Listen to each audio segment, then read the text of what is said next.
Hello guys, চলে এলো নতুন আবার একটি মেইন ব্লগ। কিন্তু সকালবেলা দেখো সিংহাসনে সব কিছু পরিষ্কার করে নিলাম, কারণ এতদিন তো কিছু পুজো দিতে পারিনি। তো এরপর ঠাকুরগুলোকে একটু পরিষ্কার করে নিলাম, তারপর শুধু চোখ মুখগুলো আমি এবার রাখবো বৃহস্পতিবার।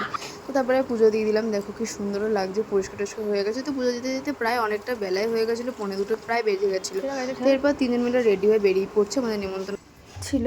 তো আমি আগের দিন তো দেখালামই কীর্তন আর শ্রাদ্ধে যে খাওয়া দাওয়া হয়ে গেছিলো। তো তারপরে আজকে চলে যাচ্ছি দুপুরবেলা। আজকে হচ্ছে মৎস্যমুখী, মানে আশপান্না যেটাকে বলে। তো ফার্স্টে ঢুকে গেলাম ভিলাতে। দেখো নতুন একটা ভিলা হয়েছে বড় কোলে মৎস্যপুরীর সামনে, আশীর্বাদ ভিলা। তো এই যে ঠাকুরের ফটো কি সুন্দর সুন্দর সাজিয়েছে। আবার মা পরে গিয়ে দিয়ে দিল গিফট। তো তাদের বসে পড়েছে কাকা জ্যাঠাদের সাথে, সব নাকি একসাথে নাকি মাছ টাছ সার্ভ করে খেতে, সেটা আমি জানতাম না, কালকেই দেখলাম।